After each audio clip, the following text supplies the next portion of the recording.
하나님 말씀은 마태복음 3장 11절과 12절입니다. 나는 너희로 회개하게 하기 위하여 물로 세례를 베풀거니와 내 뒤에 오시는 이는 나보다 능력이 많으시니 나는 그의 신을 들기도 감당하지 못하겠노라. 그는 성령과 불로 너희에게 세례를 베푸실 것이요 손에 키를 들고 자기의 타작마당을 정하게 하사 알곡은 모아 곳간에 들이고 쭉정이는 꺼지지 않는 불에 태우시리라.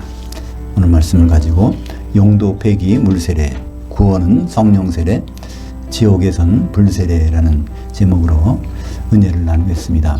기독교에는 세례라는 의식이 있습니다. 물에 잠기는 것, 또 물에 씻는 것, 그런 의미가 물세례인데요. 물세례의 창시자는 세례 요한이라고 할 수 있죠. 물론 하나님의 뜻에 따라서 그가 그렇게 한 것이지만 마태복음 3장 11절에 보면 나는 너희로 회개하게 하기 위하여 물로 세례를 베풀거니와 중간을 생각하고 그는 성령과 불로 너에게 세례를 베푸실 것이요. 그러니까 물세례의 창시자가 한 말이 이게 굉장히 중요하겠죠. 세례 요한이 물로 세례를 베풀게 된 것은 너희로 회개하게 하기 위하여. 근데 회개라는 뜻은 눈물 흘리고 한탄하고 그런 뜻이 아닙니다. 회개라는 원래의 단어의 뜻은 메타노이오라 해서 생각을 바꾸는 것입니다. 지금까지 가졌던 생각을 완전히 바꾸는 것. 그것이 바로 회개의 원래 단어의 뜻이죠. 근데 세례 요한은 예수님은 바로 성령과 불로 세례를 주실 것이라는 것입니다. 그러니까 예수님이 우리에게 주시는 것은 물세례가 아니고 성령세례고 또 불세례가 있다는 것입니다. 그러니까 성령세례와 불세례는 시차가 있다는 걸 수 있죠. 불세례는 나중에 주님 오셔서 불에 잠기게 하는 것입니다. 그러니까 헬라어 세례라고 하는 단어는 밥티스마라는 것이 이제 우리말 번역에는 세례라고 번역했는데 이것은 물을 찍어 바르는 것도 아니고 그 물 속에 들어가는 것. 근데 물만이 아니라 모든 속에 잠기는 걸 다 밥티스마라고 합니다. 그러니까 물에 잠기면 그걸 물세례라고 하고 성령에 잠기면 성령세례. 그러니까 불에 잠기게 되면 이거는 불세례가 되는 것입니다. 그러니까 세례는 세 가지밖에 없어요. 요한은 물로 잠기게 하는 것이고 예수님은 성령에 잠기도록 하는 것이고 또 예수님은 다시 오실 때 성령에 안 잠긴 사람들은 불지옥 가운데 잠기게 하는 것을 말하고 있는 것입니다. 물세례라고 하는 용도가 과연 무엇일까요?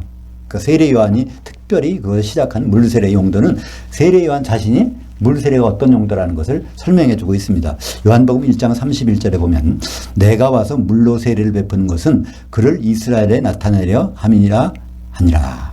그러니까 그때 이스라엘에 수많은 사람들이 있었는데 세례 요한이 물로 세례를 물 속에 들어갔다 나오게 하는 그걸 하다 보면은 어느 누군가는 거기에서 그분이 바로 그리스도라는 것을 나타내게 한다는 거예요. 그 방법이 요한복음 1장 33절에 있습니다. 성령이 내려서 누구 위에든지 머무는 것을 보면은 그가 곧 성령으로 세례 베푸시는 이인 줄 알라 하셨기에. 물세례를 주고 있다 보면 어떤 분에게는 갑자기 거기에 성령이 내리신다는 거예요. 근데 그분은 바로 성령으로 세례를 준 분이라는 것을 나타내기 위한 것이라고 하는 것입니다. 예수님이 세례 요한한테 가서 내가 세례를 받고 싶다 그러니까 내가 당신한테 주님한테 세례를 받아야 되는데 어떻게 나를 보고 세례를 줄 알았습니까? 그랬더니 내가 나에게 세례를 베풀어야 그게 하나님의 의가 이루어진다는 거예요. 그 의가 뭘까요? 바로 예수님이 성령으로 세례 부어주신다는 것을 세상 사람들이 알려고 하면 예수님이 그래서 물속에 들어가 나올 때 그때 성령이 내려오시기 때문에 그 현상이 있다는 것입니다. 그러니까 세례 요한의 물세례의 용도는 어디까지일까요? 예수님께 성령이 임하는 그래서 그분이 성령으로 세례 주실 분이라는 건 나타난 그 순간까지가 유효기간입니다. 세례 요한이 그 다음부터는 절대로 세례를 주어서는 안 돼요.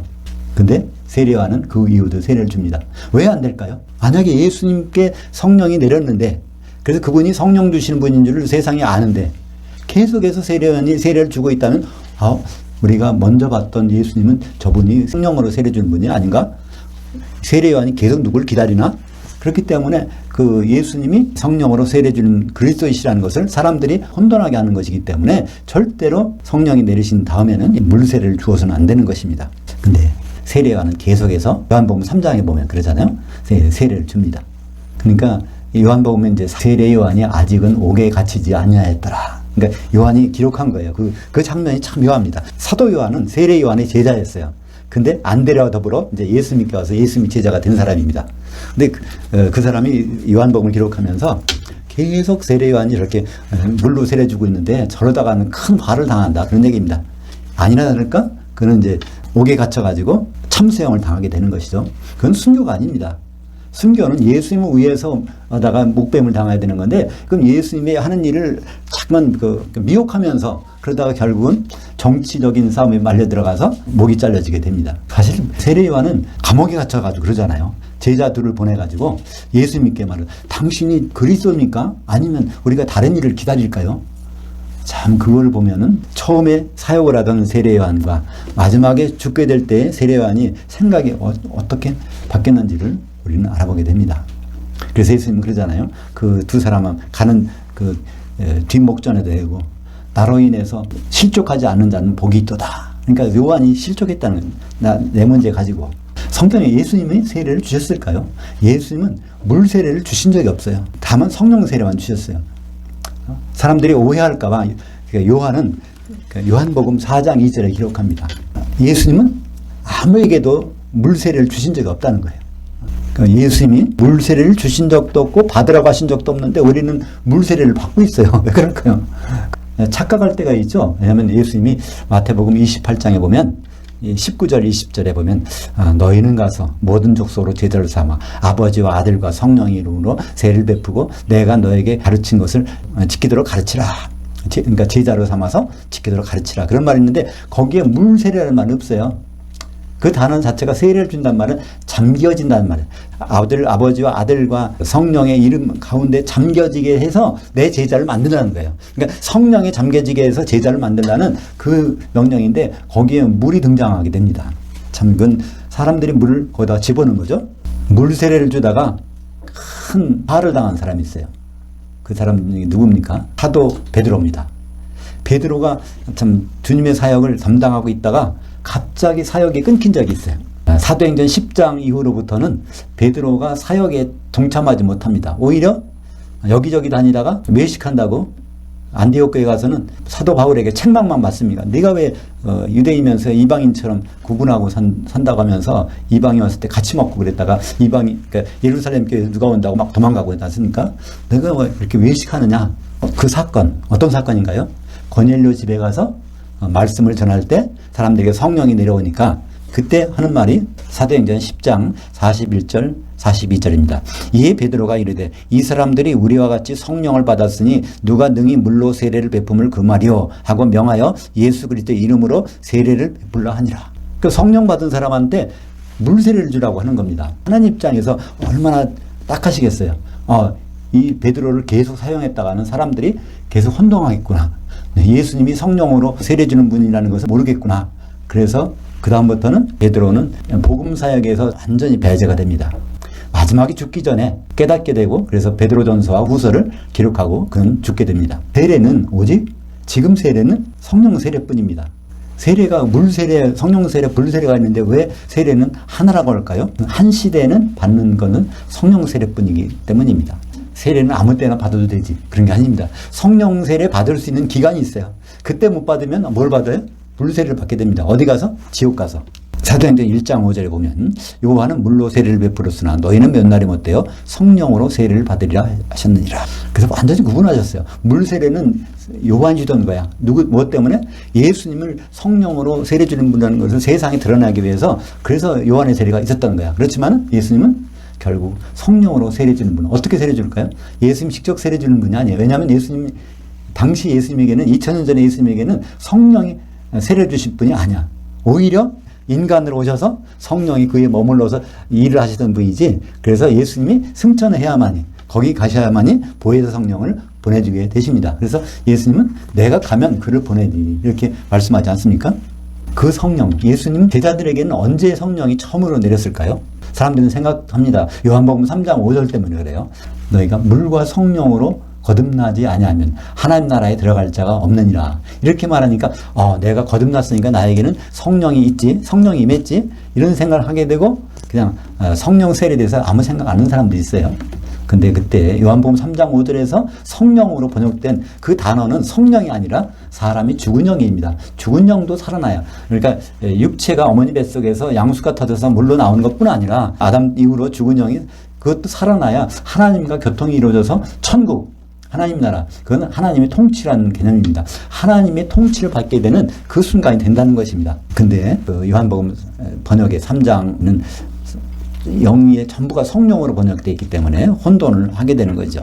그 설명까지 돼 있어요. 3장 5절에는 물과 성령인 게 아니라 물과 영으로 돼 있고, 그 다음에 그 내용이 뭐냐면 육으로 나는 것은 육이요 영으로 나는 것은 영이라. 그래서 완전히 그 육으로 나는 것, 그것이 어머니 뱃속에서 양수가 터져 나온다는 것. 먼저 누구죠? 니고데모가 그런 얘기를 했으니까 예수님이 그 말을 받아갖고, 그래, 육으로 나는 것은 육이고 그렇지만 영으로 반드시 나야 하나님의 통치 가운데 있다고 말씀해 주신 것입니다. 근데 그 말씀 때문에 많은 사람들이 지금도 오해하고 있어요. 그러니까 물 세례와 성령 세례는 불가분의 관계에 있다, 이렇게 생각하는데 전혀 다른 것입니다. 우리가 거듭나는 것은 어떻게 거듭날까요?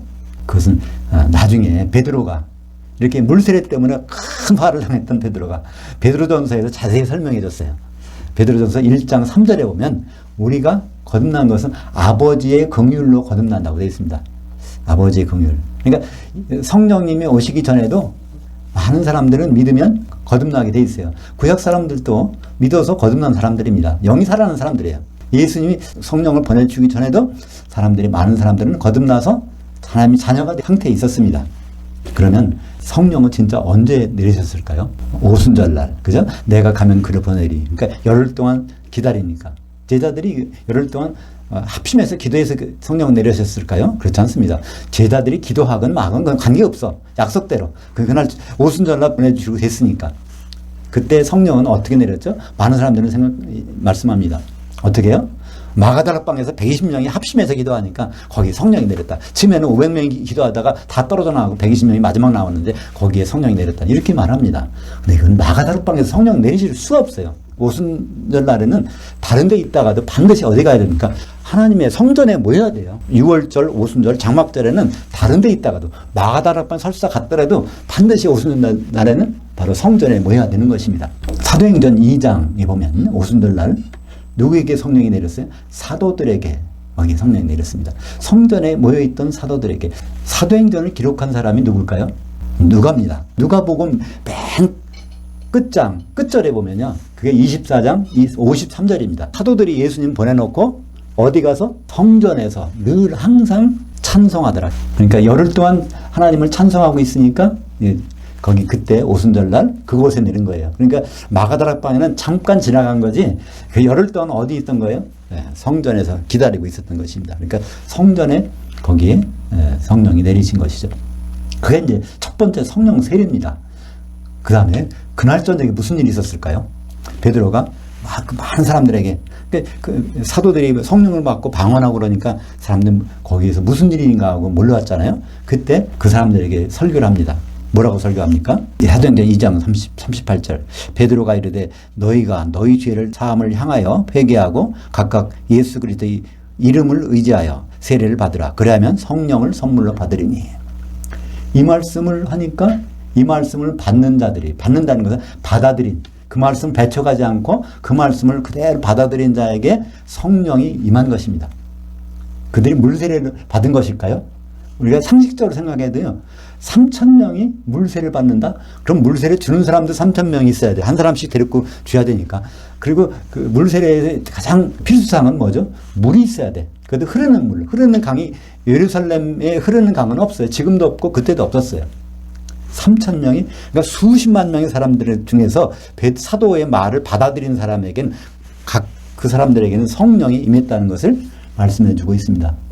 그런데 이 말씀 때문에 많은 사람들은 그때 물세를 받았으니까 성령이 내렸구나, 이렇게 오해를 하게 되는 것이죠. 사도들에게도 물세례가 없었고요. 그 3,000명에게도 물세례는 없었어요. 그러나 동일한 것은 성령이 오순절날 내렸다는 사실은 불변의 사실입니다. 세례는 하나뿐입니다. 에베소서 4장 5절 보면 주도 한 분이요 믿음도 하나요 세례도 하나요.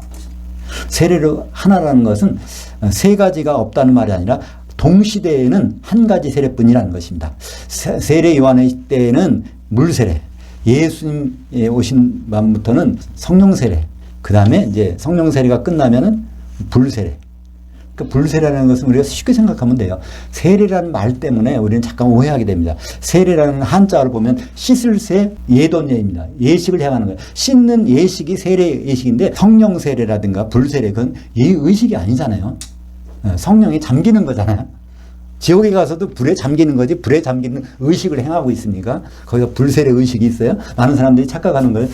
사도행전 2장에 오순절날 거기에서 불이 혀같이 갈라지는 것이 있다고 하니까 거기에서 불세례라고 하는데 성령 세례는 뜨거운 게 아닙니다. 그게 항상 뜨겁습니까? 그것은 바로 천사들이 동원된 거예요. 하나님이 움직이실 때 성령님도 하나님이시니까 하나님 움직일 때는 항상 천사들이 동반돼서 천사들이 불처럼 바람처럼 혀처럼 갈라지는 것을 이렇게 나타나는 것이지 그것이 성령이 아닌 것입니다. 지금 물세례 받는 것이 그게 어떤 이롭고 해로운 것은 없지만 그것은 아무런 효력이 없는 겁니다. 오히려 그것 때문에 성령 세례를 약화시키는 거고 그거 물세례를 주는 동안에 성령이 세례가 다 간과되는 것입니다. 지금은 어떻습니까? 많은 교회가 결국 물세례를 때문에 거기 집중하고 있지 않습니까? 당장 성찬식 할 때만 해도 세례받은 사람만 이거 먹으라고 합니다. 또 공동의회에서 세례받은 사람은 투표권이 있어요. 그러니까 그 세례가 바로 물세례거든요. 성령 세례 받은 사람만 먹으라. 성령 세례 받은 사람만 투표권이 있다. 이런 교회는 없지 않습니까? 물세례를 성령 세례로 착각하는 것이 가장 큰 문제점이죠. 그래서 주님 오실 때 오늘 말씀에서 마태복음 3장 11절에서는 세례는 세 가지 종류가 있는데 주님 오실 때 어떤 세례가 있는지를 우리에게 보여주고 있습니다. 손에 키를 들고 자기의 타작마당을 정하게 하사 알곡은 곳간에 모여드리고 쭉정이는 꺼지지 않는 불에 태우시리라. 그래서 곳간에 모이는 거 이건 그 성령 세례, 성령 김 준비한 사람들은 그 신부실에 거기 모이지 않습니까? 근데 그것이 없는 사람, 쭉정이 기름이 없는 사람들은 불에 태우는 거예요. 불에 잠기게 하는 겁니다. 이것이 바로 지옥이죠. 우리는 어쨌건 간에 지옥은 피해야 되지 않습니까? 불세례는 피해야 되는데 불세례 받으라는 사람도 있어요. 근데 불세례는 절대로 피해야 됩니다. 마태복음 10장 28절에 몸은 죽여도 혼은 능히 죽이지 못하는 자를 두려워하지 말고 오직 몸과 혼을 지옥에 멸하실 수 있는 이를 두려워하라. 그러니까 지옥은 누가 가는 데냐면요. 쭉정이 된 사람이 가는 거예요. 불신자가 하는 것이 아니에요. 예수 믿는다고 하면서 기름 준비가 안 된 사람, 성령의 세례를 받지 않은 사람 또는 성령에 소멸된 사람이 불세례를 받게 되는 것입니다. 그것을 성경에서 지옥이라고 말하고 있죠. 그러니까 예수님 오셔서 그리스도의 심판, 예수님 오셔서 심판은 딱 한 번 있어요. 공중에서. 그때 그 심판을 마태복음 25장 46절에 양과 염소의 비유를 통해서 말씀하십니다. 그들은 영벌에, 의인들은 영생에 들어가리라. 그때 영벌 영생. 그 영이라는 단어는 실제로는 아이오니오스라고 해서 한 시대라는 것입니다. 1000년을 가리키고 있어요. 1000년 동안 벌 받을 것인지 1000년 동안 예수님 같이 살 것인지 그것이 바로 예수님 오셔서 결정되는데 그때 성령 세례 받은 자와 성령이 소멸된 자를 구분하신다는 것입니다. 지금 성령은 어디 계실까요? 하나님은 지금 어디 계십니까? 우리 오늘 찬송가도 불렀지만 하나님 아버지께서는 성경에서는 반드시 하나님 아버지가 어디 계시다고요? 하늘들. 그 하늘들이라는 건 우리가 사는 공간입니다. 이곳에 계세요. 근데 예수님은 여기 안 계십니다. 셋째 하늘에 계시니까 우리가 기다리잖아요. 그분 만나려고. 그죠? 성령님은 바로 어디 계시는가? 마태복음 18장 20절. 두세 사람이 내 이름을 향하여 모인 곳에 나도 그들 중에 있느니라. 성령 받고 싶으시면요. 개인 혼자서는 절대로 불가능해요. 이것은 왜 불가능한지는 예수님이 말씀하셨어요. 두세 사람이 있어야 되는데 두세 사람이 아니야. 그러면 성령께서 거기까지 근처에 가셨다가도 거기에 들어가실 수 없다는 얘기입니다. 그죠? 두세 사람이 내 이름으로 모신 곳에 반드시 그분이 함께 계신다. 이때 그분이 내가 거기 있느니라. 그것은 바로 예수님이 그 이름으로 보내신 성령님을 가리키는 것입니다. 성령님은 반드시 적어도 두세 사람이 있는 곳에 함께 하시는 거죠. 근데 거기에 말씀이 있어요. 그 이름을 향하여 모이는 곳에. 그 이름을 향하여 것이 단서입니다. 그냥 그 이름이 아니에요. 그렇다면 예수님이 이름이 변한다는 얘기입니다. 점점 다른 이름으로 변한다는 얘기예요. 예수님은 처음에 어떤 이름으로 오셨습니까? 요한복음 1장 14절에 독생자로 오셨어요. 외아들로.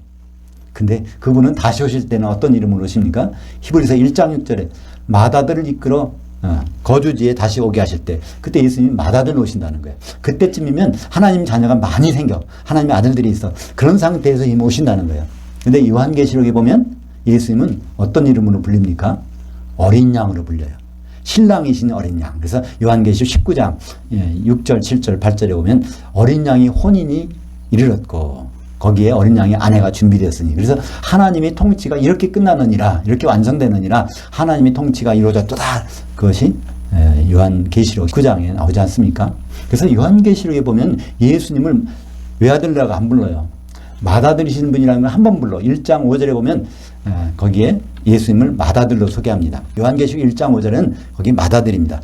그러면서 그 이후에는 요한계시록 5장 6절부터는 십자가에서 죽임을 당한 어린 양, 그 다음부터는 예수님을 어린 양, 어린 양, 어린 양, 얼마 몇 번이나 나온다고요? 30번. 그러니까 예수님의 최종 이름은 어린 양입니다. 예수님의 최종 이름은 신랑이세요. 예수님의 최종 이름은 바로 우리와 혼인할 신랑 어린 양이십니다. 그래서 예수님을 그냥 믿는 게 아니라 신랑으로 오실 분이라고 생각하고 믿는 사람에게는 성령이 임하게 된다는 거예요. 성령의 기름이 있어야 신부에 될 준비가 될 수 있으니까 그렇게 하시는 것입니다. 그렇다면 우리가 성령세를 받고 있는지, 성령이 소멸됐는지, 성령이 아예 없는지, 그건 어떻게 알 수 있을까요? 성령은 특별한 특징이 있습니다. 성령은 다른 데 가서 받을 수가 없어요. 로마서 5장 5절에 의하면 하나님의 성령을 통해서 보내주신 아가페 사랑이라고 되어 있습니다. 하나님의 사랑. 그러니까 아가페 사랑으로 우리는 서로 사랑해야 되는데 그 사랑이 소스가 바로 성령이라는 거예요. 성령이 있는 곳에 거기에선 아가페 사랑을 받을 수가 있어. 그러니까 우리 가운데서 아가페 사랑이 넘쳐난다고 하면 그것은 바로 성령 세례가 있다는 얘기고 성령에 잠겨 있다는 말입니다. 그러니까 아가페 사랑은 세상 사랑하고 차이점이 있죠. 그러니까 성령으로만 가능한 사랑이 아가페 사랑입니다. 그래서 심판도 예수님은 아가페 사랑이 있는지 없는지를 심판하세요. 그러니까 성령의 기름이 있는지 없는지를 어떻게 분별하실까요? 아가페 사랑이 있는지 없는지 가지고 분별하십니다. 마태복음 5장 22절에 보면 나는 너에게 이르노니 형제에게 노하는 자마다 심판을 받게 되고 형제를 대하여 나가라 하는 자는 공회에 잡혀가게 되고 미련한 놈이라 하는 자는 불지옥에 들어가게 되리라. 예수님이 지옥을 처음 말씀하신 부분이 마태복음 5장 22절인데 산상수훈에서 말씀하셨는데 여기 보면 세 곳이 다 같은 것입니다. 심판받는 거하고 공에 잡혀가는 거하고 불지옥은 다 같은 내용이에요. 예수님은 계속 지금도 심판하는 것이 아니에요. 예수님은 미뤄뒀다가 언제 심판해요?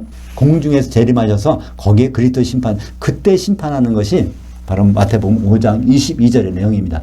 공회라는 것은 이스라엘의 가장 큰 그 사법기관이에요. 그러니까 예수님께 가장 큰 사법기관은 그리스도의 심판대입니다. 거기에서 심판해서 형제 사랑 없는, 아가페 사랑이 없는 사람은 쉽게 말하면 기름이 없는 사람이에요. 기름이 있는지 없는지는 아가페 사랑이 있는지 없는지 그것을 형제 사랑을 보고 판단하시겠다는 것입니다. 여기에 물론 형제는 육신의 형제가 아니라 그리스도 안에서 예수님 맏아들 되셨기 때문에 우리가 하나님의 자녀가 되었기서 그 하나님의 자녀된 사람들이 아가페 사랑으로 사랑하는지 안 하는지를 보시겠다는 것입니다. 그 흔적은 성령의 기름이 있는지 없는지로. 그러니까 지옥은 한마디로 성령 세례 안 받은 사람이다. 성령이 소멸된 사람들이 가게 되는 곳입니다. 불신자는 당연히 안 가겠죠. 왜냐하면 불신자는 예수님 오실 때 공중으로 올라갈 수 없으니까 거기서 심판받고 지옥 가느냐 혼인잔치에 들어가느냐가 갈라지니까 그렇습니다. 천국이라는 것은 어딜까요? 우리가 죽어서 가는 곳이 절대로 아닙니다. 예수님 말씀하셨듯이 천국에는 뭐가 있어요? 기본적인 요소가 거기에는 마귀가 있어. 귀신들이 있어. 뚝정이가 있어. 가라지도 있어. 그곳에서 알곡을 유지하고 있는 그런 상태를 하는 곳이 바로 천국입니다. 바로 천국은 하나님의 비밀이 성취되는 현장입니다. 에베소서 5장 31절 32절에 보면 거기에 하나님이 무엇을 원하셔서 이 천국에서 통치하시는지를 나타내고 있습니다. 그러므로 남자가 부모를 떠나 그의 아내와 합해서 그 둘이 한 육체가 될지니 이 비밀이 그도다. 나는 그리스도를 향하여와 교회를 향하여에 대하여 말하노라. 그러니까 향하여라는 말이 중요한 말인데요. 에이스라는 전치사는 지금 상태가 아니에요. 앞으로 변해서 어떤 것이 되는데 최종적으로 어떤 모습일까? 그리스도가 최종적으로 어떤 모습으로 나타날까? 그건 어린 양 신랑이십니다. 교회가 그러니까 최종적으로 어떤 모습으로 나타날까? 바로 어린 양의 아내입니다. 어린 양의 신부죠. 그것이 혼인하는 그것이 하나님의 큰 비밀이고 하나님의 통치의 목적이라는 것입니다. 그래서 하나님의 통치의 결과물이 어디 나온다고요?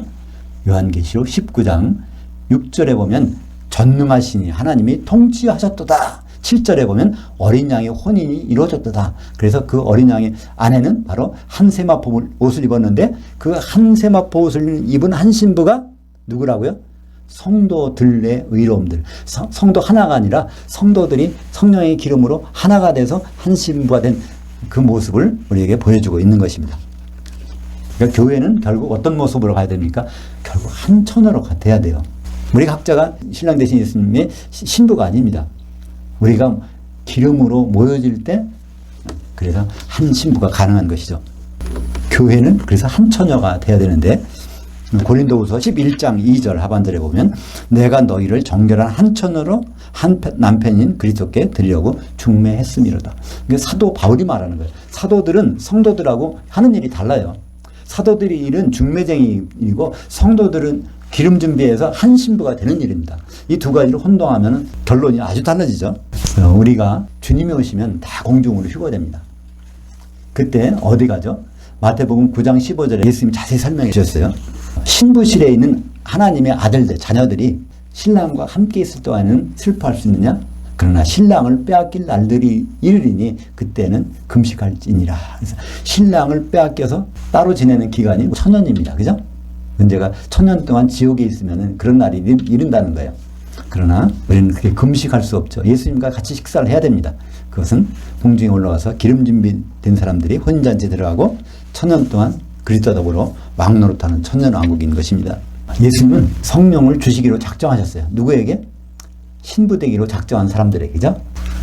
요한복음 7장 38절에 나를 향하여 믿는 자는 그 성경의 이름같이 그 배에서 생수의 강들이 흘러나오리라 하시니 이는 그를 향하여 믿는 자들이 받을 성령을 가리켜 말씀하신 것이라. 근데 요한복음 7장 38절 다시 보면 나를 향하여 믿는 자라고 되어 있어요. 내 모습, 십자가에 달린 내 모습을 보는 게 아니라 내 모습이 맏아들 되셔 오여가지고 신랑 대신 어린 양으로 되는 그 모습까지를 보고서 믿는 자. 그러니까 예수님이 신랑 되실 것을 보면서 믿는 자라면 그에게 아내 될 자격을 주시겠다는 것입니다. 아내가 되기 위해서는 기름을 준비해서 갖고 있어야 되겠죠. 기름을 준비하고 있다가 마지막에 그분의 아내로, 한 아내로 되게 되는 것입니다. 그래서 전제 조건이 있어요. 나를 향하여 믿는 자에게 성령을 부어주신다는 거예요. 이 세상에서 성령을 능력을 받아서 내가 죽은 자도 고치고 병자 살리고 모금 전하고 좋은 일을 해봐야지. 그런 목적이 아니라 예수님이 신랑을 오실 때 그 모습을 향해서 믿고 준비하는 사람에게 성령을 계속 부어주시겠다는 것입니다. 그러니까 성령은 계속 부어주시는 거예요. 한순간 받은 성령 가지고 그때까지 가는 법이 없습니다. 왜냐하면 여기 생수의 강들이 흐른다는 거예요. 생수의 강이라는 건 항상 흐르게 돼 있어요. 한번 받으면 흘러나가. 그럼 다시 받아야 돼. 끝까지. 그러니까 끝까지 예수님을 신랑으로 생각하고 준비하고 있을 때 끊임없이 강물이 넘쳐나는 거지 중간에 한 번만 그 생각을 하게 되면 강물은 왔다가 흘러가 버리고 마는 것입니다. 그러니까 우리에겐 성령 받는 것이 중요하지만 성령이 소멸되지 않는 건 더욱 중요합니다. 그죠? 데살로니가전서 5장 19절에 보면 그러면 성령을 소멸하지 말라. 우리가 기억할 것은 특히 기억할 것은 성령 받으란 말보다 성령을 소멸하지 말라는 말을 더 기억해야 될 것입니다. 사랑하는 여러분, 물세례 받았다고 내가 거듭났으니까 성령 받았겠지 이렇게 생각하고 있다면 마태복음 25장에 나오는 미련한 다섯 처녀 꼴이 됩니다. 그러니까 미련한 다섯 처녀도 신랑을 기다렸어요. 근데 그냥 기름이 떨어진 소멸된 사람들이죠. 그러니까 우리는 예수님을 신랑으로 기다리되 끊임없이 성령으로 충만해야 되는 것입니다. 끊임없이 성령으로 충만되려면 끝까지 예수님을 향하여 믿는 자, 정말 목마른 자에게는 채워주시겠다는 거예요. 그래서 물세례 때문에 안심하고 있다간 뭘 받습니까? 자동적으로 불세례 받게 됐어요. 오늘 말씀대로 용도 폐기된 물세례는 우리 머릿속에서 지워야 됩니다. 대신 우리의 혼의 구원을 이루는 성령 세례, 그래야 혼인잔치에 들어가서 한 신부가 될 수 있으니까.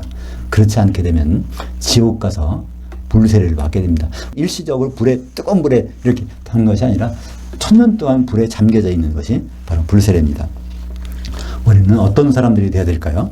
고린도전서 12장 13절 우리는 유대인이나 헬라인이나 종이나 자유자나 다 한 성령으로 한 몸을 향하여 세례를 받았고 다 한 성령을 마시게 하셨느니라. 근데 우리말 번역에는 한 성령으로 세례받아 한 몸이 되었고라고 번역했어요.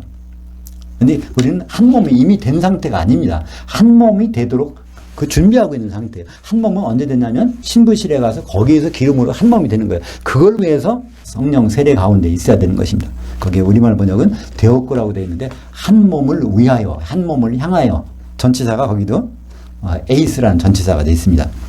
그래서 그 한 몸을 향하여서 성령이 잠겨 있어야 돼요. 그래서 성령이 잠겨 있다면 무슨 현상이 나타날까요? 물에 빠진 사람은 무슨 현상이 나타나죠? 참고 있어도 참을 수가 없어. 결국은 숨을 쉬는 동안에 거기에 뭐가 들어가요? 물이 들어갑니다. 그것처럼 성령이 잠겨 있다면 성령이 우리 가슴 깊은 것까지 잠겨 있는 것은 너무나 사실이잖아요. 그러니까 어떤 사람이 내 속에 성령이 충만하다 그러면 그 사람은 성령이 잠겨 있는 사람입니다. 그러니까 그 속에까지 들어갔죠. 근데 그 사람도 그 자리에서 나올 수도 있어요. 풀장에 가서 나오면 그 사람 속에 물이 들어갑니까? 다 빠져버리지?